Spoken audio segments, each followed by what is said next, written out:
Everyone. Welcome back for another collective conversation. Thank you all so very much for joining us today. I am your host, Taisha Ty Wilson. I serve as the Director of Engagement here at Philanthropy Together.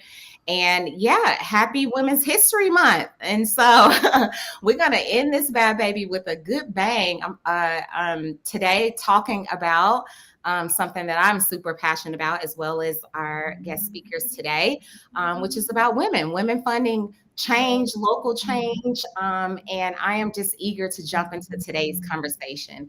But before I get started, let me just tell y'all a little bit and remind you of this series, this live series, Collective Conversations. We started this series last month, if you all recall, and so this is our second one. And the series is really designed to, one, be live, because we're trying to meet you exactly where you are. So whether you are joining on LinkedIn or on Facebook or at work or handling your babies or whatever the case is, wherever you are, we're hoping that these conversations will place you right where you are, and y'all can and serve as a source of inspiration with advocates and the speakers that will be sharing their light today. Featured speakers are here for all of us to kind of shine some light on communities that need our support, and that we hope that you all will consider joining and funding and just being advocates for.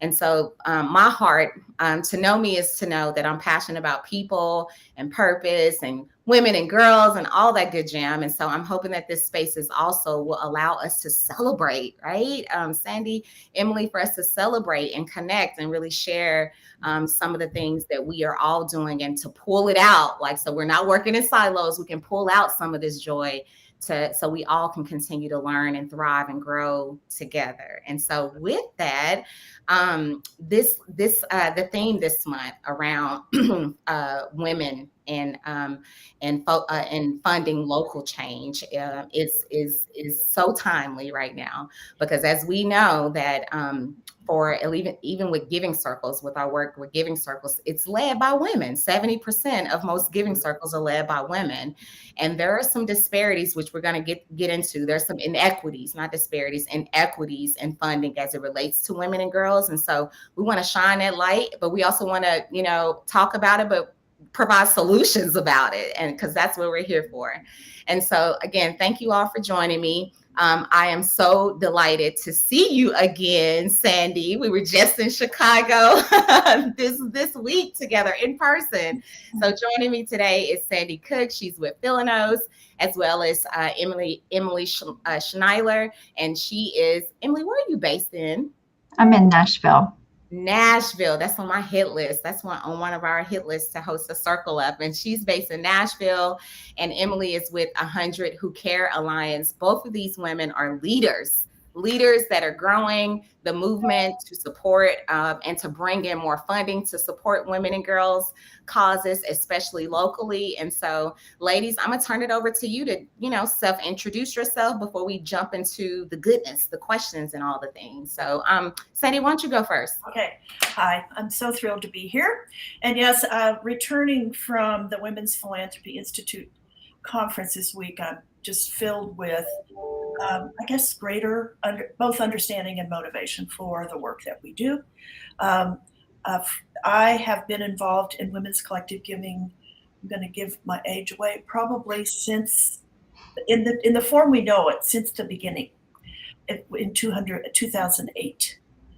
And I attended. I was in Northeast Florida then, and we were just forming a women's collective giving group, and had the opportunity to go to Seattle and meet with about 10 other women that were coming together in what at the time was called the Women's Collective Giving Network. And it is now Philanos, Philanos. And so I had a great career in industry and business at a time when there weren't a lot of women leading in those arenas. I also had my fair share of odd conversations with bosses before that about what I wanted to be doing and what they weren't interested in my doing. But I've had I think through collective giving, particularly women's collective giving, it just provides an extraordinary avenue to make a huge difference. So I'll be glad to share some of the stories from Philanos. Love that. Thank you, Sandy. Emma?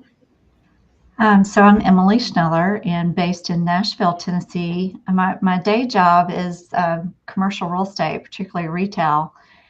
So that keeps me busy. But my real passion is with encouraging women and empowering women to do more in our communities. And our 100 Who Care is a way for us to do that. That's very manageable for everyone.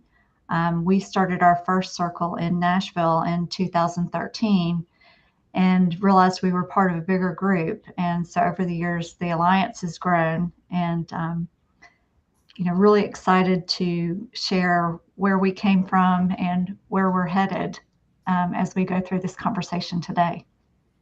Awesome. Okay. Well, thank you again, ladies. So let's start from the top, because before we go local, because local is where the change is at. But I think it is helpful for folks, especially those who are new to collective giving and just networks and giving circles. Why don't you, Sandy, why don't you tell us a little bit about just Philanos as a whole, the organization, a little bit about the network and how you all are structured as it relates to what you're doing locally. How does that structure look like? Yeah.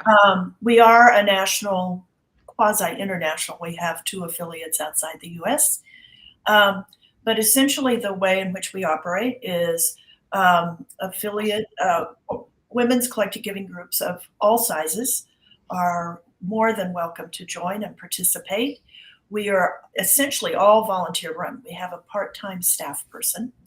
We have a board of directors, and there's no sort of size of collective giving group that we're particularly targeting. We have affiliates, about 100 now around the country, plus the 2 outside the US. They range in size from, I think the smallest might be 100 members, to several that are quite large, 400 and 500 members. The thought of that, and one of them is one that I happen to belong to in Northeast Florida. And as you get to be 100 and 200 and 500 members, the challenges are greater, but the opportunity is really significant in terms of making a difference. Each of our affiliates is structured in very different ways. We have some Impact 100 models. We have those that are operating independently. Some are hosted. We have a growing number of collective giving groups who are hosted by women's foundations, women's community foundations. And that's been fun to add those to the mix because they tend to be quite diverse. Our work is involved in 2 particular areas, primarily one, education, educating one another. We have an amazing webinar series on a variety of topics. Typically there's one webinar at least every 2 or 3 months. And it's primarily a combination of maybe an outside resource expert and our affiliates sharing what they're doing, what they're learning along the way on a whole array of topics. So I see that our website's been posted, and if you go to the home page, you'll get a pretty good picture of the array of things that we do. The webinars are, I think, probably, one of our leading resources. The second that has emerged, particularly, I think, coming through COVID, when all you could do is connect via Zoom, and obviously most everything we do is via Zoom. But we started a series of what I call kind of smaller affinity related topics. So if you look on the homepage, there is a comms club, communication club.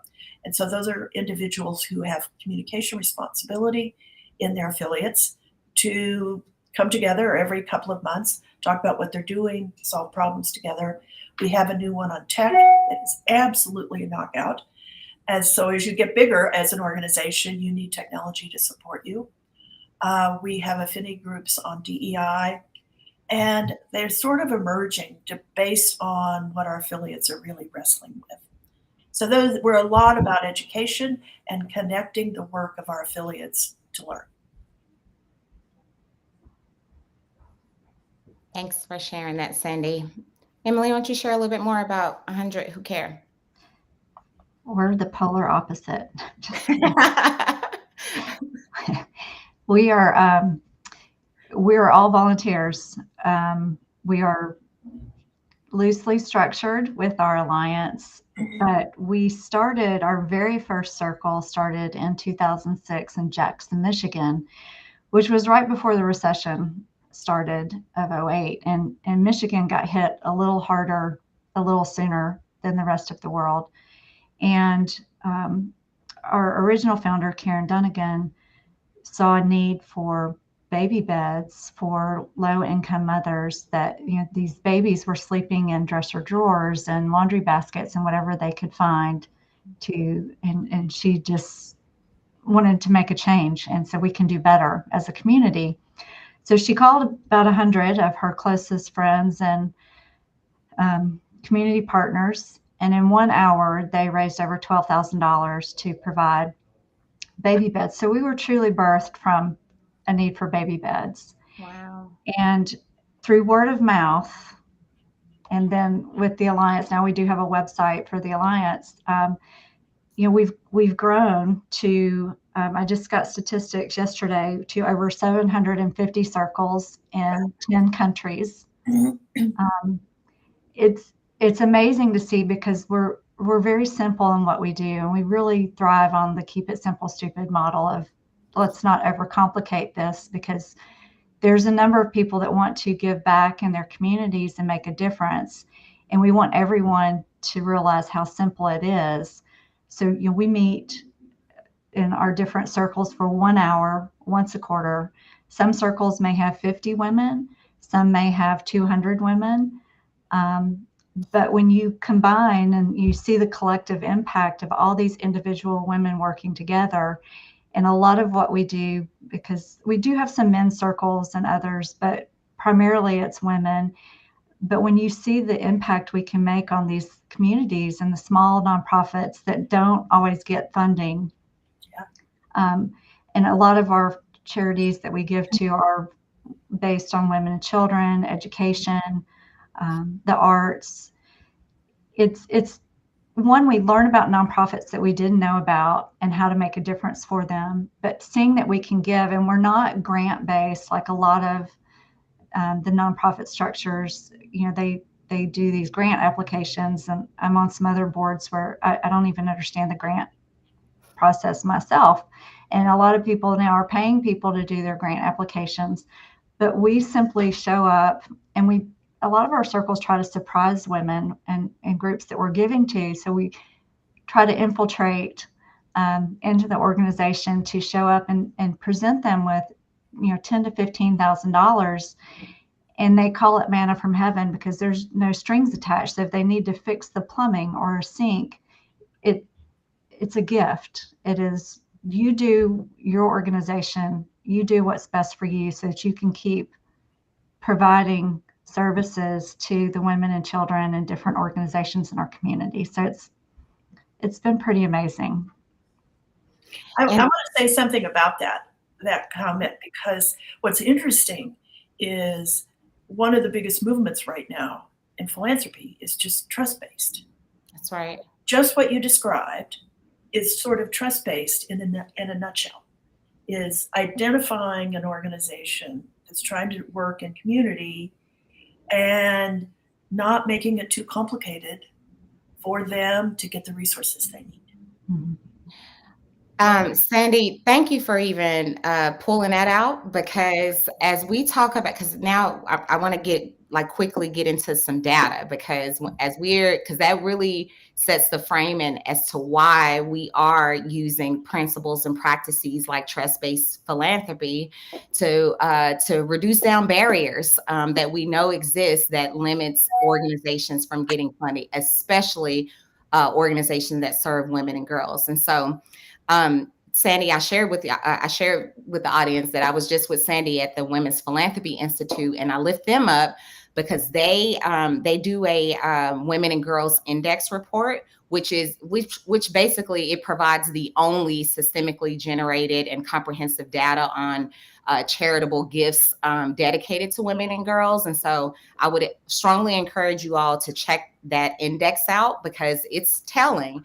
And what that data, some of the findings, one of the most disturbing but also motivating factors for all of us to know is that women and girl organizations receive nearly $8 billion in philanthropic support, which basically is only, it sounds like a lot, but that's only less than 2% of overall charitable giving in 2019. Y'all, I said 2%, 2% of all charitable giving goes to support women and girls. And so whether it is women and girl issues around reproductive justice or around education or products and things like that women and girls need, that's how little funding that we need. So when we talk about, and that's why today we are bringing Philanos and 100 Who Care into this space, because they not only, to your point, Sandy, about you all engaging in learning and bringing your members together around that piece, but y'all are moving money and really flowing much needed resources into these organizations.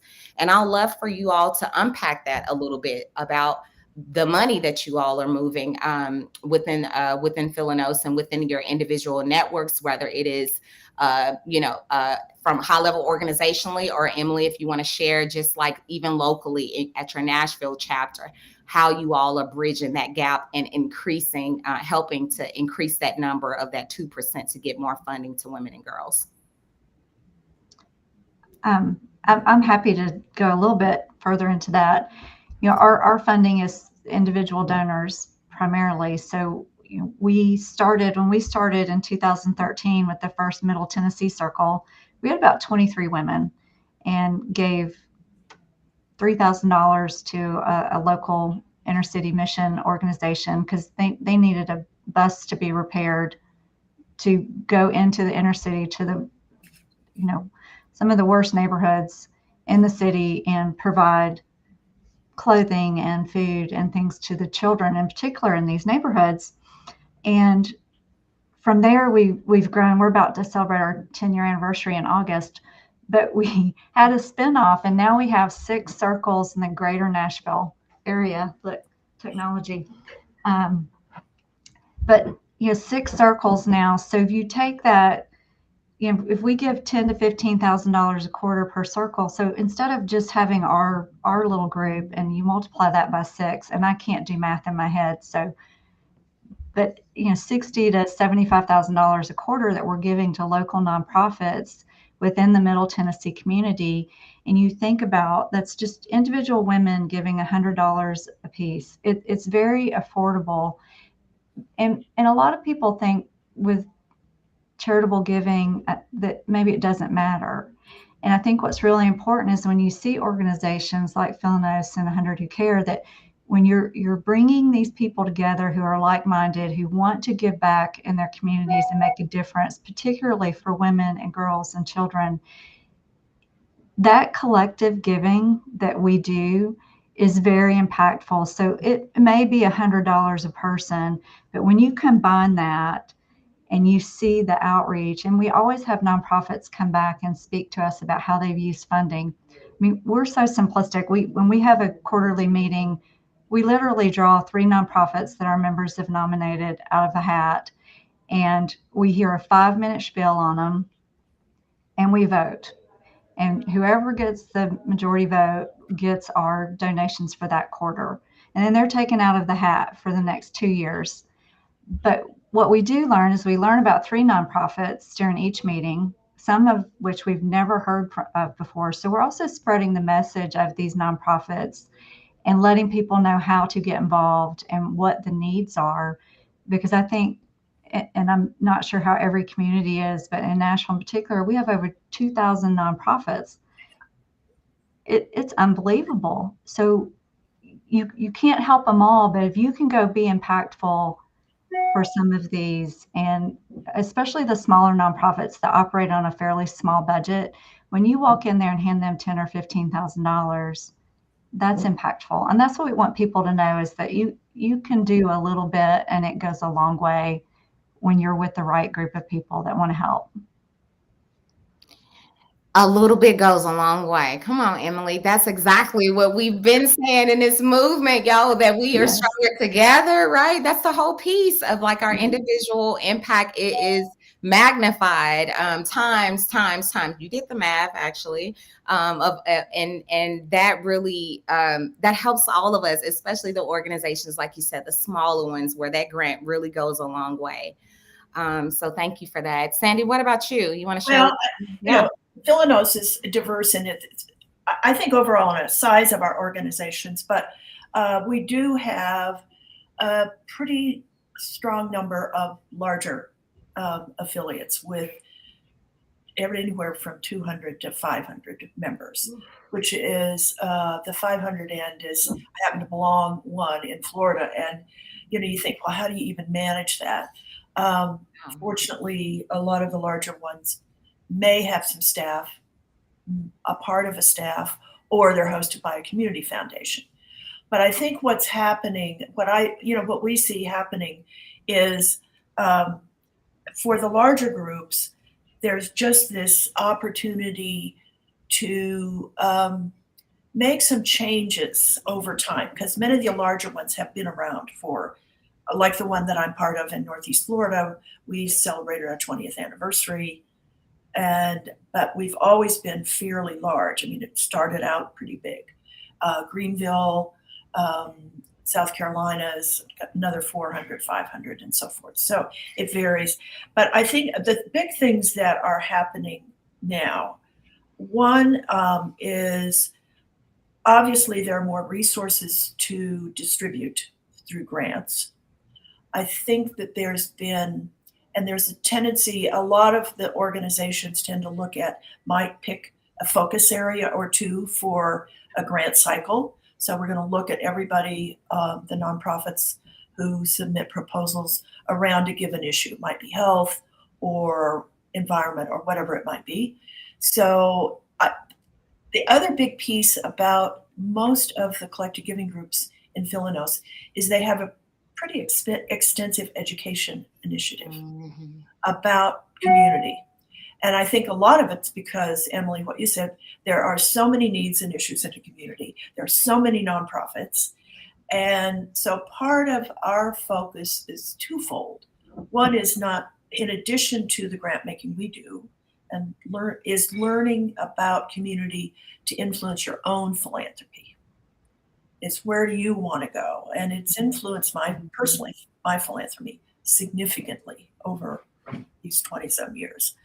I think the only difference is probably scale and a little bit operations. And there's a lot of ways to do them. I do think what's happening, though, is even with the large organizations, they are asking lots of questions about how are we doing this?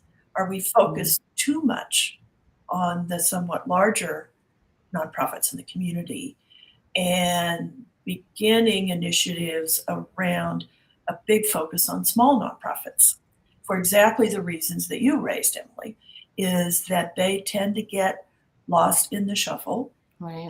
Particularly if I'll use Denver as an example. I mean, we have a lot of underserved neighborhoods, and typically they're served by really small nonprofits of the community. And so there's a big recognition of, I think the big shift I see coming with a lot of philanthropy, particularly the larger communities, is having multiple strategies of grant making. And that's what's happening, is you might have one piece of your grant making budget focused on larger organizations, another much more trust-based, focused on whatever the need is, and beginning to look at multi-year funding. Because for any organization, but particularly small ones, if you knew that you had $25,000 a year or $10,000 a year for 3 years to address whatever you needed, it just makes a huge difference. So those are the shifts that I'm seeing in the Philanos affiliates of what's happening and adjusting the way in which we work, and huge emphasis on more education of members about what's going on in the community.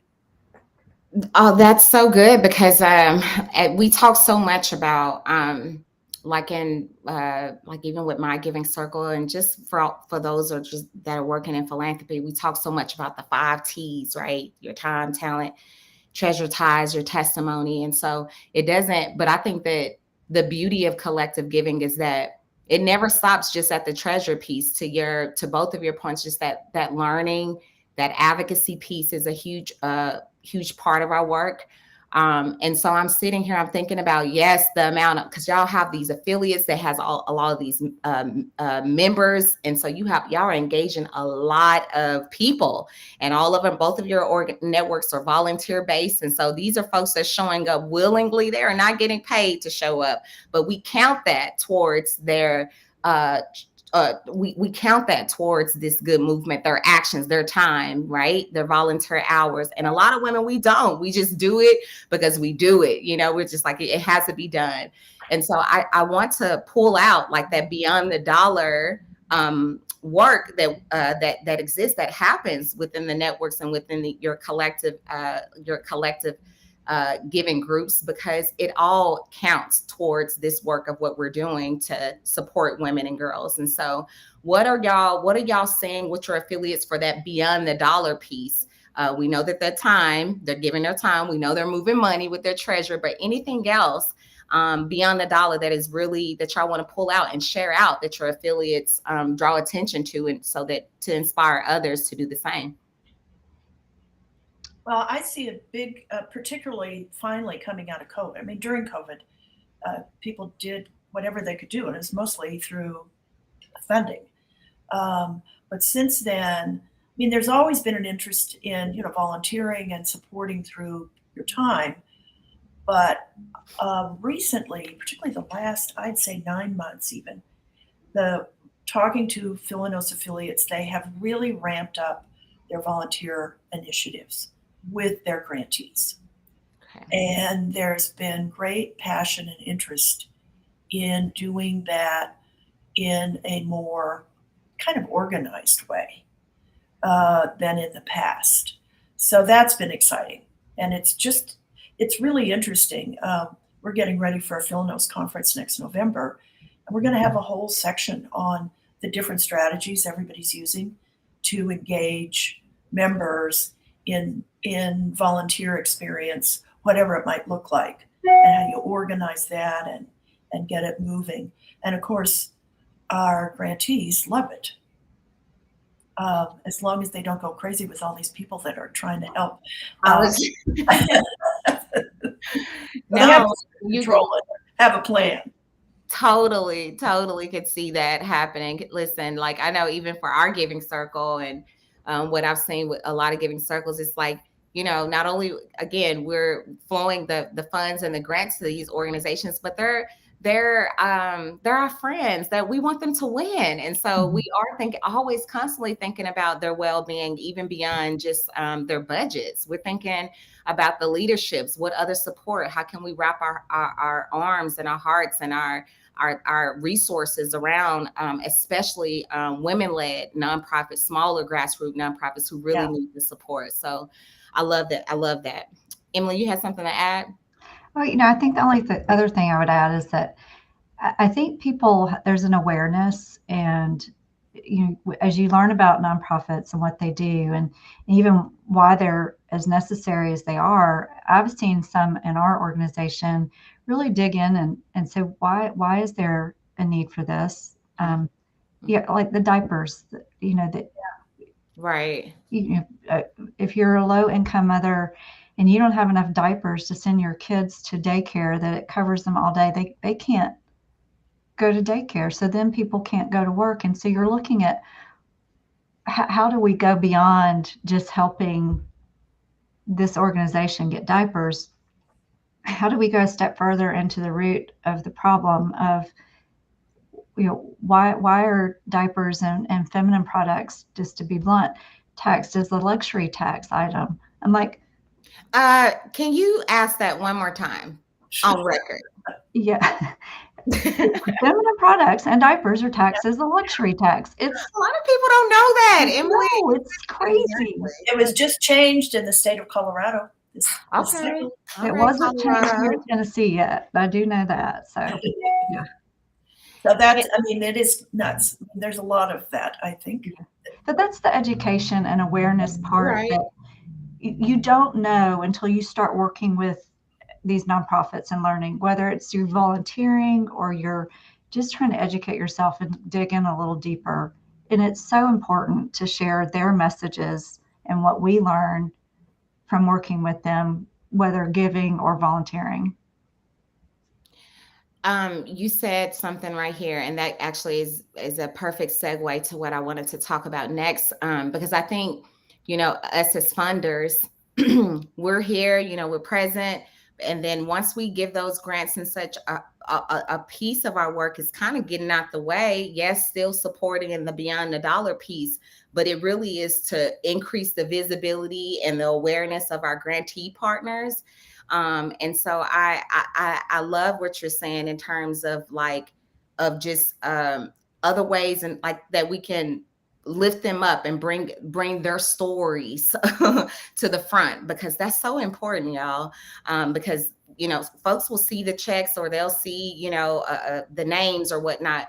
But once people really, to your point of deepening our relationships and really counting our grantees as partners, really, you really start to unearth the personality, the culture, the other pieces within the organizations that a part of their stories that will hook other people to more deeply engage with them. It's hard work. This work is hard work, is what we all are trying to get to and share out. And so I'm wondering about just a story from one of your grantee partners that moves y'all spirits, whether it's an affiliate or a personal grant, a grant that came out of your chapter or one of your other chapters, just a feel good story of the impact of a grant to one of your grantee partners that we need to lift up today. I'll tell one, and it's Denver. It's where I am now. And it's kind of a different angle on this in some respects. We currently award 3 grants, one large 100,000, and then the other 2 are typically 50,000 each, depending on how many members. We also have a new neighborhood grant that I'm really excited about. Mm-hmm. But traditionally, what we do is in February, it sort of kicks off our season. We focus on time with the past grantees, with the last 3, so they can, because they've been working on things, and so they bring that forward. And what was so cool and fabulous in February is here are 3 grantees working one in education, one in environment, and one really serving a significant Hispanic community. And the funding we gave was related to some technology. Unbeknownst to any of us, they announced that the 3 of them are working together on something. Wow. I love that. I love that. Mm-hmm. They found some common ground. See? That ties. And so that, it is just, I still have sort of goosebumps about it. I mean, people went nuts in that meeting because nobody knew. And this was kind of, I think they sort of held it on purpose to have this big announcement.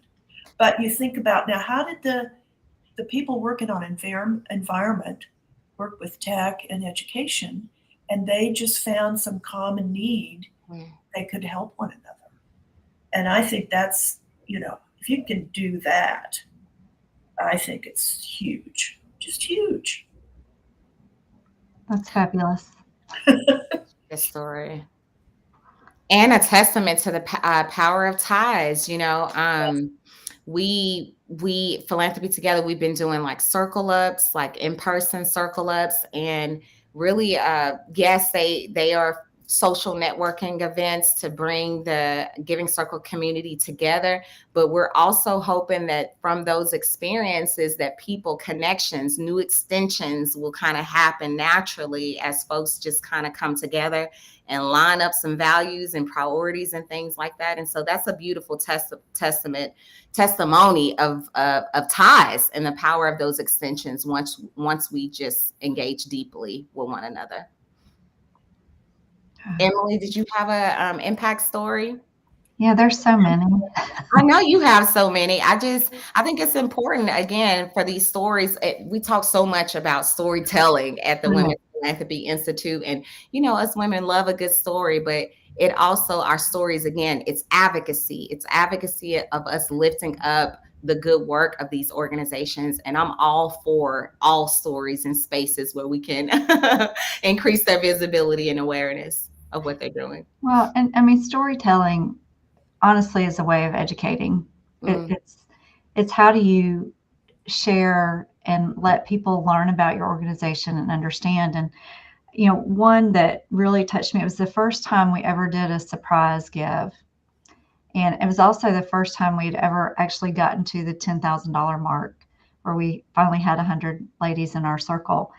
And it was an organization here in town that works with women coming out of prison and helping them to get back into society. And the things that I learned that I had no idea, and that all of our members learned, just the awareness of what these people go through and why they were there. And even laws have certainly changed over the years, as some people went in for maybe killing someone that abused them, or different things. But to hear their stories about how to come out with really no help, because you don't want to go back where you came from that got you there in the first place. But the struggle is real for so many people that we give to, whether it's for that or homelessness or domestic violence. And you're torn, and how do you do more? But you're sharing those stories, and it touches all of us. And I think that's what I love most about being part of the Alliance. And even we go annually, much like you were talking about, Sandy, with your conference. We go every 2 years to do a leadership conference and share those stories and talk about how, yes, we make an impact on them, but truly the impact is the one they make on us. Yeah. That is why we keep doing it, and we feel so compelled and called to do it. It is not what I do for a living, but it really is saving my life sometimes to know that we have a purpose in what we do. Totally. Thank y'all for taking a moment to just share some good impact stories to center us. One other thing that I did want to pull out, like a best practice that I've seen within both of your networks, is this this very intentional path forward to diversify your grant making and diversify your membership. And Sandy, I know you said that y'all had like a neighborhood fund, so I definitely want to ask you a little bit about that. But after George Floyd in 2020, there were so many organizations, big corporations, nonprofits, so many organizations that were committing to racial equity. And that's great. The black boxes were great. And I'm hoping that is actualized, those commitments and pledges from the organizations to advance and be more equitable in grant making, from funders to corporations and all the things. And so that also applies to Giving Circle networks. I know, Sandy, you are very passionate about DEI efforts and a leader on like your grant making committee. And even you, Emily, are passionate about justice and equity and things like that. And so I think it'll be great if you all can share a little bit more about your specific DEI efforts that y'all are doing in real time, and not just saying it. It's not just a mission or a little box that's on your website. Y'all are actually doing some diversification and good diversity and equity work. And so, yeah, tell us a little bit more about that and how you all are centering racial equity in your work locally. I'll share a couple things just about Philanos.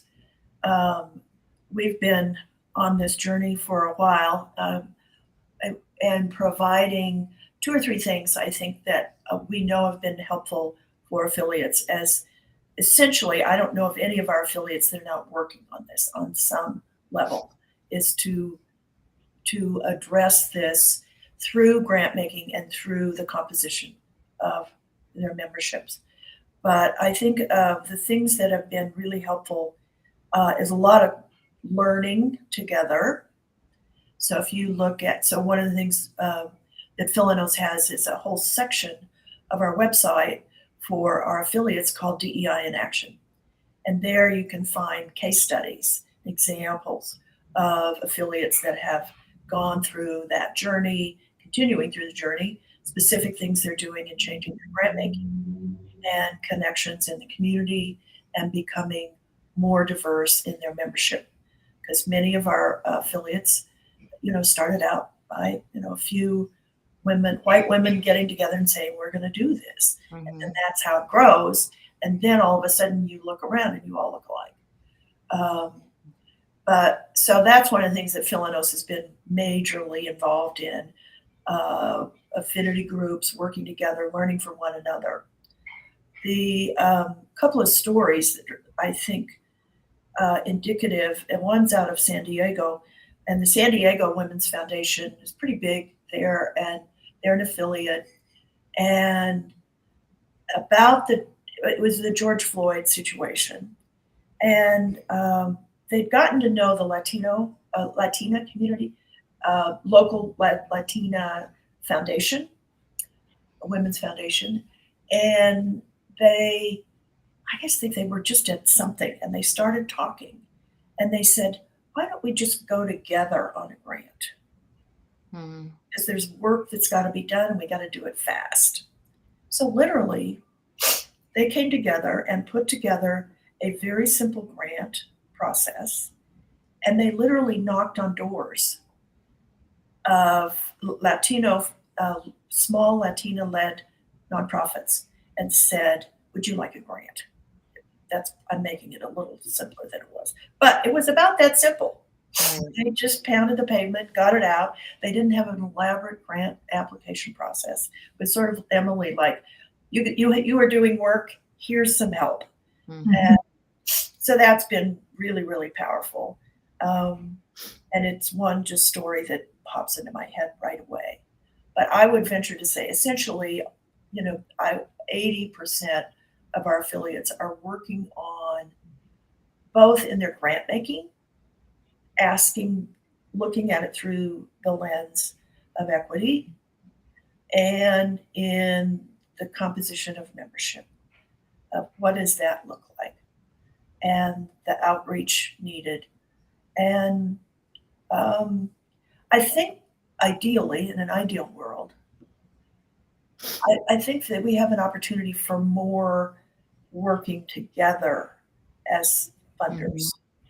Mm-hmm. It's we all have our own rules and calendars and all that kind of thing. But I just wish we had more of that. And that's where I think we have an opportunity to figure that out in some way. I mean, the San Diego story just happened. Wasn't planned, just happened. I love that just happened and wasn't planned.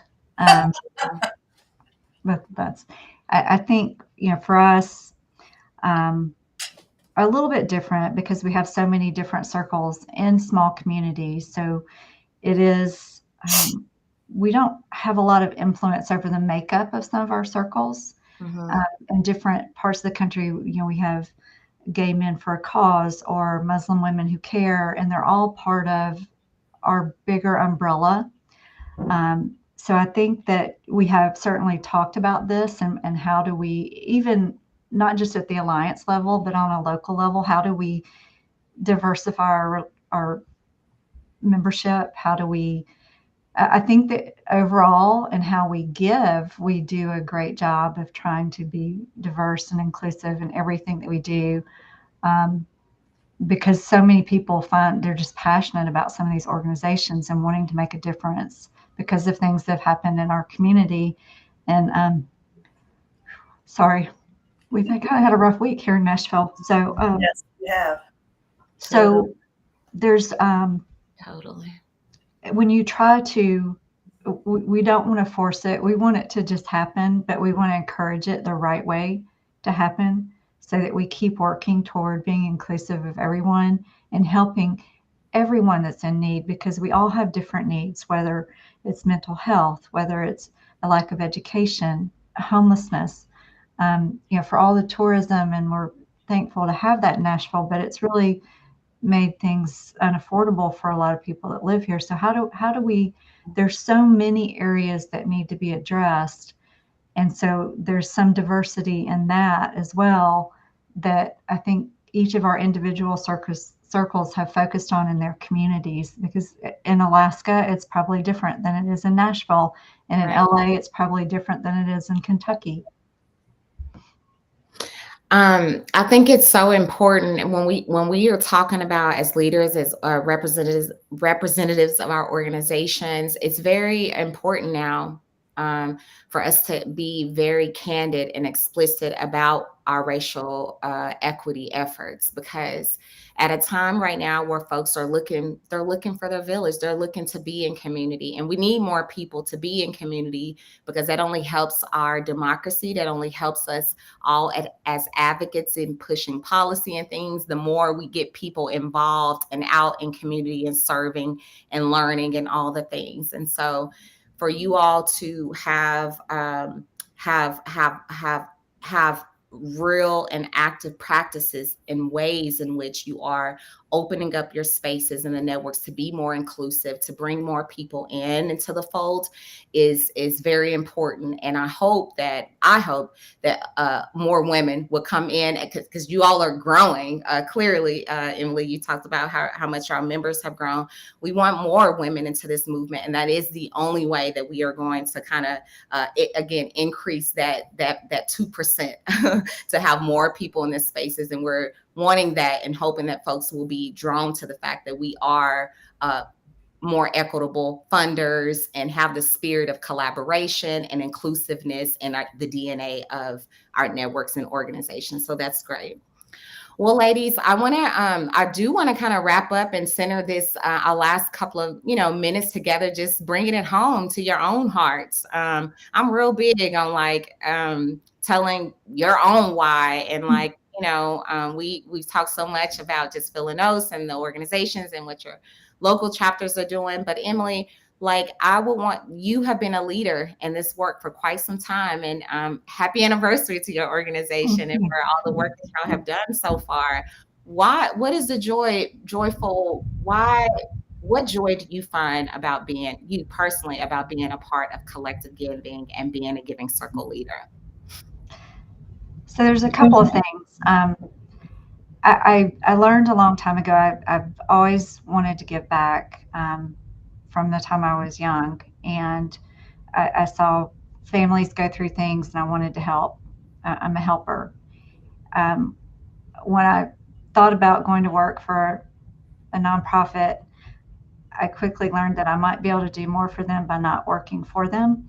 And because I have a broad network, and I think that that's really important for all Giving Circles, is the network of people that we touch and influence, and we suck them in to help give and joyfully, hopefully.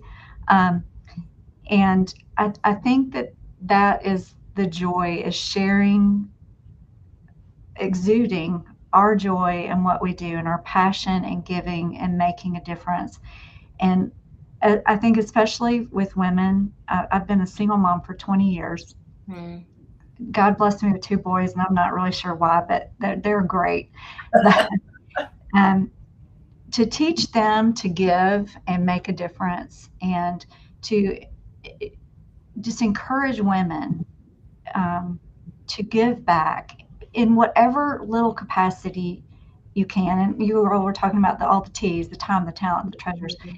It is so imperative that we convey a message of, in whatever capacity you have right now, because people are busy, people have responsibilities, whether you're a mom or a grandmother or a business owner, you have to find, and we need to celebrate and appreciate the people that give in whatever way they can. Yes. Yeah. And that to me is, there's so much joy in just seeing what people do and sharing those stories. I really truly love what I do, and empowering others to see what a difference they can make, even $100 at a time. Um, if you took our 700 and something and just say there's only 50 women in each circle, we're collectively giving over $15 million a year to local nonprofits. And I think when you share, whether it's through Philnos or 100 Who Care, and you share the impact, that you're not just one woman who's given $100, you're part of this bigger movement that is impacting communities all over the world and all over our country. And that's exciting for people because they feel like they are really making a difference. And we all want to be part of that. We all need that feel good. I mean, the world's crazy. Let's do all the good we can. Let's do all the good we can, honey. Yes. Love that, Emily. Thank you. I'll share a couple of things on a more personal level. I think because of how my early career, which I just happened upon in some respects, an incredible firm to join. But before that, I remember this one story vividly. I started out in academia. I'm a master's in business, which I was, I think, the only woman in the master's program at that time. And the best job I could get was secretary, or literally, this was in Wichita, Kansas. Or I had an opportunity to work for the university and be an instructor. I remember this conversation with the dean of the business school that was insane. He was telling me how fortunate I was to make about $7,000 a year. And so you go through that, and then all of a sudden you want to turn into an activist fast. That's what happens. And then I ended up at an extraordinary firm with a very enlightened CEO, and worked all over the world. And I think being involved globally too helps. You say, we got a lot of stuff here, but other places in the world, it's nuts. So that's been important, and a big passion for women's issues.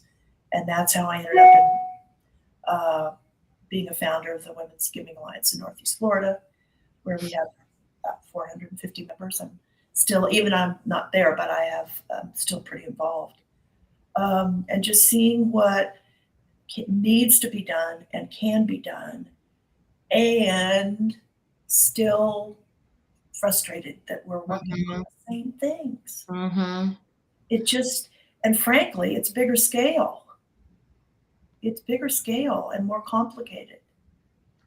And so you just have to keep at it and treasure every single thing.